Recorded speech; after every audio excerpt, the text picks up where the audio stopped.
What's up? This is Hoppe Hour. I am your host, Ryan Hoppe, and on the phone line from the It's Erik Nagel podcast, radio legend Erik Nagel is on Hoppe Hour. What's up, dude? I will do the traditional Ryan Hoppe intro by going, yo, sup? You like when I do that or what? No, not at all. That's why I did it. What's wrong with it? I think it's pretty cool. It just sounds like you're very slow, you know? It's just like, yo. You sound like almost like an Hispanic rapper, you know? You know what's sad is now I'm going to think about it. Now you're going to have me overthinking about when I say that because I trust your word as a radio veteran. And now I'm going to be like, I don't know if I should say yo. You should wear the the do-rag on the head and the shirt buttoned at the very top but open for the rest of the shirt. I feel like you don't give yourself enough credit. Like back in the day on Opie and Anthony, and now you're funny in a very low-key way. Like you're not going to go up there and do comedy for 20 minutes, but like you're a funny guy, man. Thank you. I appreciate that. Somebody other than my mom recognized it. I appreciate it. Dude, how is the show going, man? Because I listened to your show, and if I were a person that didn't know anything about radio, I would think it's on air. The production is great. You do well with Matt and Giddles, and it just feels very laid back. Like it's really well produced. Well, what you said at the beginning of this was we don't call it a podcast because even though it's being distributed right now in the way a traditional podcast would be distributed, it's not a podcast because a lot of people who do a podcast is one guy barely being able to put coherent sentences together, or it's a group of people where they're trying to have a discussion or tell a story or something like that, but they're all talking all over each other. It's taking forever to figure out who is who on the show or their podcast. And, you know, they're trying, but sometimes they're horrible. So what we're doing is a continuation of the show that ran on satellite for 4 years on Sirius XM. We continued the show after leaving, and we never broke format. In fact, if anything, I like to think that we've progressed the program. I think we were doing better than we were doing on satellite at this point. And after we left satellite, 2 weeks later, iHeartRadio picked us up. And we just never stopped. It constantly is a program. It's a radio show. It's a show. So you listen to it. It has production. It has ins and outs. We go to break. We have an ending. You know what's going on, and you get the feel of what I'd like to call it a traditional radio show, even though nowadays that's looked at as being horribly outdated and out of touch and an old format. And, you know, everyone looks at it like, oh, you're doing a radio show. But we don't do a radio show. We're uncensored. We say whatever we want, no holds barred. That's great and good, but in that podcast world, maybe 1% of all the podcasts are out there actually making money and doing something. The rest of them do okay, but a lot of it is just a wasteland of either people trying or not trying to do a good show and just not getting anywhere. So it was very important when we left that we kept doing a show, that we had some sort of structure. The content can be a bit loose with the conversation, but, you know, the show itself had to have some kind of boundaries, and I think it really helps if you work within it, your own self. It's like self-policing, you know? By putting these restrictions and rules on ourselves without having a radio company do it, you work around things, you work within your guidelines, and I think it helps you creatively and makes you a better broadcaster by having some boundaries, some rules to play off of, because as you've heard, if you hear some of these other podcasts, they just turn on and go, and that's fine. I'm not discouraging anybody from trying that. Please do. But it doesn't, a lot of them aren't that good. So when you hear there's no progression and they've done 50 episodes and it still sounds exactly like what the first episode sounded, that's not a good thing. So it was very important for us to keep it as a show.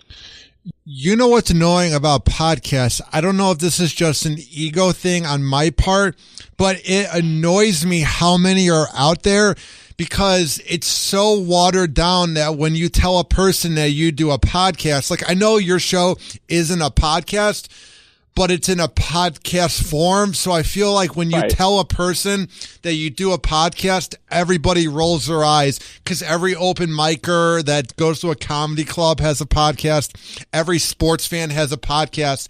And a part of me wishes that a lot of the shows could just go away. It's not that I'm threatened by them, but there's so much out there that it's hard to get people to listen to your show. It dilutes the marketplace. And I agree with you. You know, like for a comic, it makes sense because a lot of comics aren't going to get on to, you know, whatever radio programs are left to promote like they used to do, you know, in the 80s, the 90s, and even in the 2000s. Comics who were moderate to very well known would go and do radio tours in different markets to sell tickets for their shows in those markets. And a lot of the time now, there's not enough radio programs out there that either are available or people even listen to make it worth the time for a comic to go on there and promote their stuff. So they created their own thing, and it helps them on the road too because they spend a lot of time on the road. There's not a lot for them to do when they're in these cities. Yeah, some of them go do touristy stuff. They go out to eat, find a sports bar to watch a game or something like that. But they're by themselves a lot of the time. So by doing this, gives them a creative outlet. But on the other hand, now there's too many of them, like you said, and it does dilute the marketplace. That's why it's very important that we do not do podcast things. We can distribute it that way, and we can promote it in certain ways that podcasts do, but we have to take it a step higher. It has to be a higher quality of promotion, a higher quality of marketing and production on the program, where one's like, oh, well, you have a podcast. No, I have a show. Well, what's the difference? Listen to mine and listen to other people's podcasts, and you tell me the difference. You may not like the content that we talk about, which is fine. That's not for everybody. But there's no doubting what we do on our show doesn't sound better than the majority of the podcasts out there, production-wise, even I like to think content-wise in most cases. It's just hard dealing with all these podcasts. And look, you're a radio dude. I've been a radio guy since I was, a fan of radio since I was 5 years old, and then, started working in radio when I was 16. But the podcast venture, the whole universe of that, I would have thought back in my high school years, this would have been amazing because it would give me access to learning how to do radio, like the shows that I love to listen to, learning how to figure it out. What how does the behind the scenes stuff run? How do you develop your on-air persona, your show development? You'd figure all this stuff out, and it seems like a great opportunity, which it is. But then you have everybody thinking that, I can just do a radio show and be on the radio. It's so easy because of all these years listening to seasoned radio broadcasters who make it sound so easy. Like down in your Tampa market there, Mike Calta has been doing radio down there forever. And if you're a fan of Drew Garabo, I know has a big following down in Tampa, and you listen to these shows for a long time, and they make it sound so effortlessly to do these things. They're like, you know what? I'm just going to get a recorder. I'm going to do the same thing too. And they try to emulate what these shows do, and that's fine. People have to learn somehow that they'll copy the shows that they like to listen to, and then they try to figure out their own voice and their own direction. A lot of people don't, and a lot of people don't get that far, or a lot of people try to go in a completely different direction, and it's horrible. So the podcast stuff is a good community to be with, especially if you know the right people and people who actually have a passion for it. But as far as being a radio guy, dude, I would have killed for this technology and opportunity as a teenager, but I'm glad it wasn't there when I was growing up, because now I don't think I would have a chance anywhere. There'd be no kind of uniqueness for me to show these companies, like, look, I know this history inside and out. I know all these people, and I think I'd be an asset to what this industry is producing. Nowadays, I don't think I'd have that opportunity. I mean, I know you're a young dude. You're doing what you can. You're busting your ass at the bone.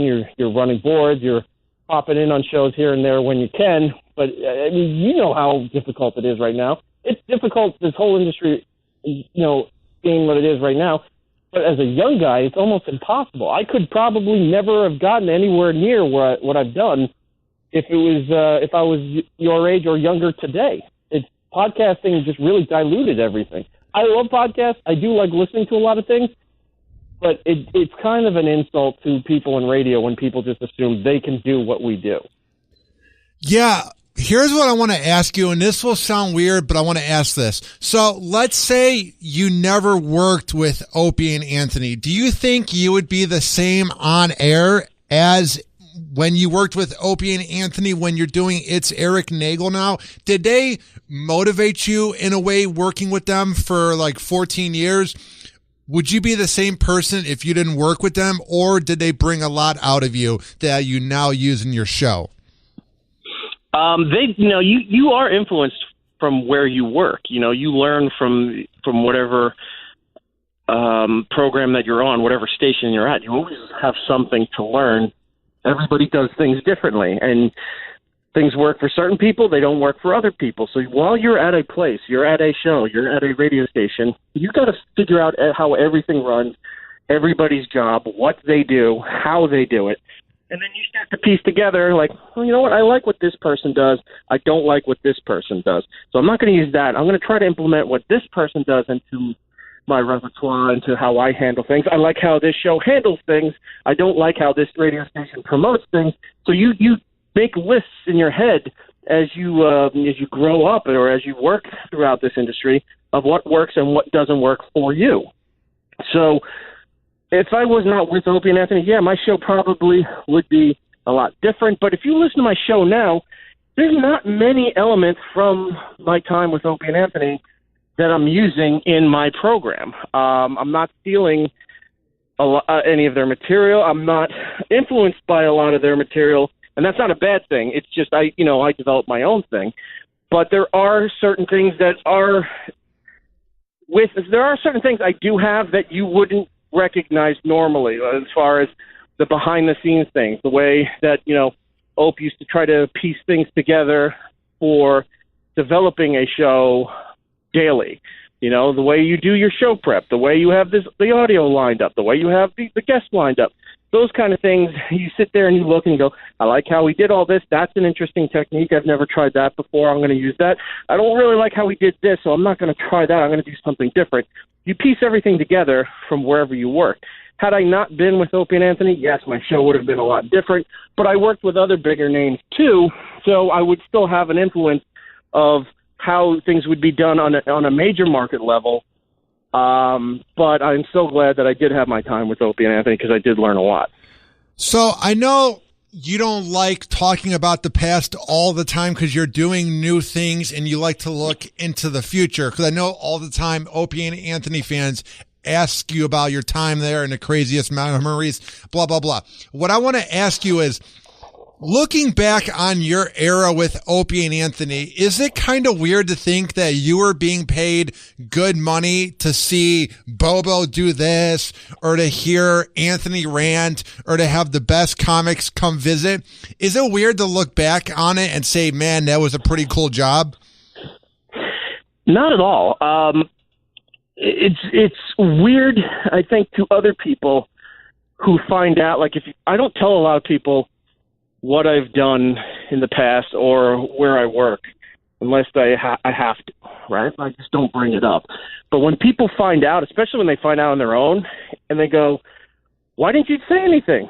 Why should I say anything? Why would I bring that up? And then they find it weird that I did these things or I worked with these people.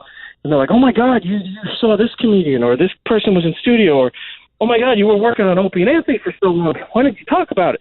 Because there's no need for me to talk about it.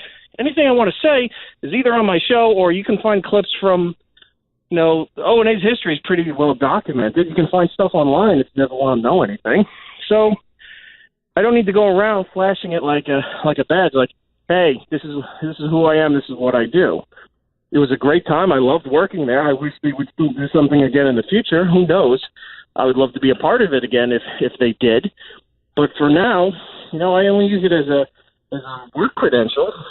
But and that's not to say anything bad, but we've all moved on and done our own thing. So I don't find it weird. What I do find amazing is growing up when I would talk to radio people, and I, like you, super fan, you listen to a lot of their material, you remember a lot of crucial things, you remember a lot of silly little throwaway things. If you go to talk to somebody that you've listened to for many years and you bring up something and they look at you like they don't have any idea what you're talking about, and they said, yeah, about the time when this happened, they'll say, oh my God, I completely forgot about that, or I don't even remember ever saying that or us doing that. And I always found that weird. I'm like, how do you work in this business at the level that you're at and you don't remember all the things that you've done? Well, fast forward to now, there's times where I find photos, I'll find clips online, and I'll go, oh my God, I forgot this person was on the show. Or, oh my God, I forgot we did this. And I was like, all right, now I understand. You've worked in it so long, it all becomes kind of like it all molds together and you don't remember every specific little thing. So that's kind of funny because I always was insulted when radio people would say that. And now I look at it, I go, oh, now I get it. You forget everything you did because you're talking so much 5 days a week, 4 days a week, almost, 48 weeks a year. And at some point, you can't remember everything. So it's kind of funny. What I want to ask you as well is, where do you want to see your show in the future? Because I saw you on a Facebook Live, I think. A person asked you if you've had any offers, and you said that they wanted you to move to like Fargo, but it didn't make sense because when you're in New York City, that's how you can get great gas, and you should have just been able to syndicate it to Fargo. Where do you want to see your show with the rest of this year and then going into 2019? Well, exactly right what you said. It wasn't Fargo. It was a different market, which I don't even want to promote them. But yeah, thing was, we were talking about for a while, and they liked what we were doing. And they said, I think we could make this deal happen with my guys, bring everybody on board, and let's try to work a deal out. So then when we're trying to work this out, and the first thing they said is, we don't have enough for moving expenses. I paused for a second. I said, what do you mean moving expenses? Well, when you move out here, I'm not moving out there. What do you mean you're not moving out there? I said, we never talked about us moving out there. Well, how are you going to do the show? I don't need to be there to do the show. You want the quality of the show that we're doing. You want the guests that we have access to. We got to stay here in New York. Or, second case, Los Angeles. We have to stay here in New York. Well, we can't do that. Right? You can't do your show from New York. Why can't I do my show from New York? It doesn't make sense. You're not local. It doesn't matter if I'm local. We can still we can prep everything and do everything for your market. Doing it from here, you're not going to get these guests. You'll be lucky to get a phoner if you're in some of these markets.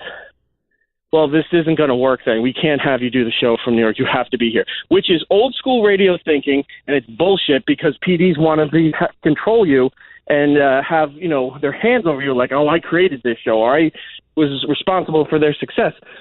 Look, you can give us the opportunity, but we're going to do whatever it is we need to do to be successful for your station, for your market, for our show. We don't need to be there. It's not the way this world works anymore. And so that deal went by the wayside, and they were floored that I was saying, man, we can't make a deal to come and do this. They couldn't understand the fact that we wanted to stay in New York. I told them, how many famous syndicated radio shows are out of New York or out of Los Angeles or bigger markets? So we're not even being syndicated. It was going to be one market.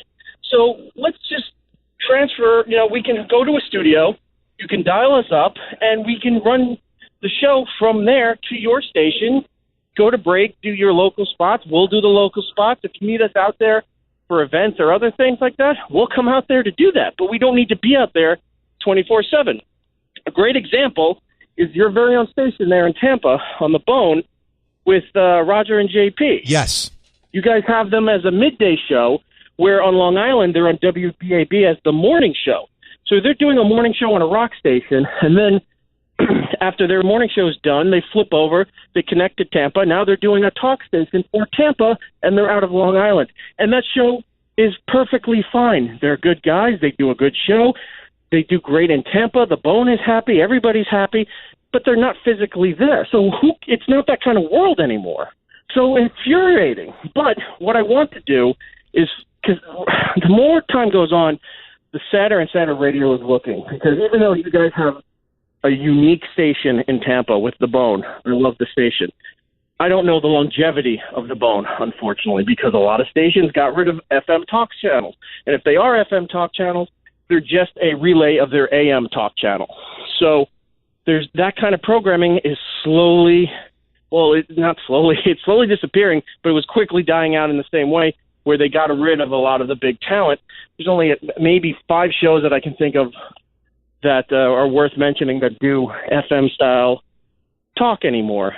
So I don't know where to go with radio, internet networks and podcast networks and things like Compound Media and Gas Digital and Riotcast seem to be the way to go. All Things Comedy out of LA is a big one too.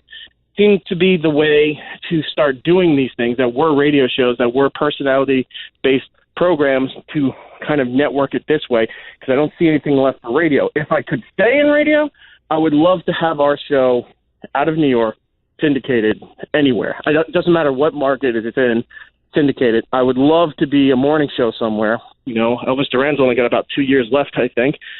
Not that iHeart would ever do that, but that would be my goal, is to do morning radio.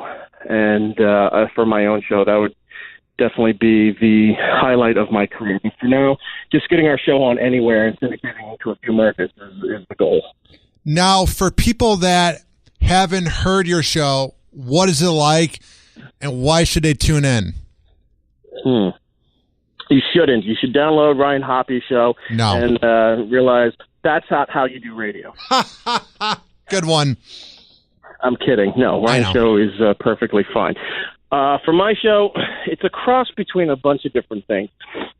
Growing up in New York City, listening to New York radio, I was privileged enough to hear programs that were of very high production quality, where these stations are the ones, when they flash back to goofy radio, you'd hear these stations with over-the-top orchestral sweet jingles and choirs singing and all this like really weird, bizarre stuff, because that was the sound of New York.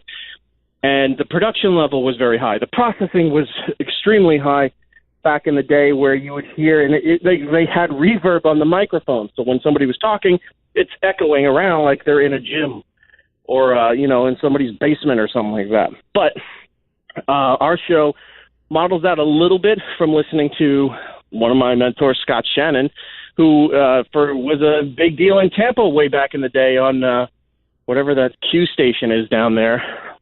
With Cleveland Wheeler, he did the Morning Zoo down there, developed it, brought it to New York, and pretty much was the godfather of the Morning Zoo format, created Z100 in New York, the pop station, the top 40 station that every station in the country models after, and that Morning Zoo format, which is what every morning show switched to because of him and what he did. The quality was top-notch. Production was there. The bits, the writing, all that stuff was there. So I'd take a little bit of that and then mix it maybe a little bit with what O&A used to do with their free-form content involving conversations and opinions and what have you. So you take a little bit of everything that influenced me and mix it together, and that's pretty much what my show is. Now, where can people find your show? It's Erik Nagel. You can find us on the iHeartRadio app if you put in It's Erik Nagel, but if you don't have that, you can get us all the regular places: iTunes, Google Play, Stitcher, Spotify, TuneIn. If you have Alexa, you can just go, Alexa, play the program It's Erik Nagel, and that'll pop up right there every time there's a new episode on the feed. That's what we'll play. So all that stuff, or itseriknagel.com has a whole list of areas where you can stream or download the show. Well, dude, thank you for being on the show, and I mean this when I say the next 12 months will be huge for your show. I just see it really breaking into something huge. I hope so, man. Look, I'd love to get a spot on that Tampa station down there, but they're pretty full right now, and, as they should be. Mike Calta and Drew Garabo doing an amazing job. Roger and JP doing great. And I think, did I see right, Soul Brother Kevin has his own show now? Yeah, he's on from 6 to 9 now. He's crushing it. Good for him. I've known Kevin for, I haven't seen Kevin in so long, but I knew him back at Real Radio when he was doing stuff with the Monsters of the Midday. We're down there doing the Monsters and doing all the stunting and fun promotions and whatever. He's a good dude. Glad he's doing well for himself. What about you? Where's your radio gig?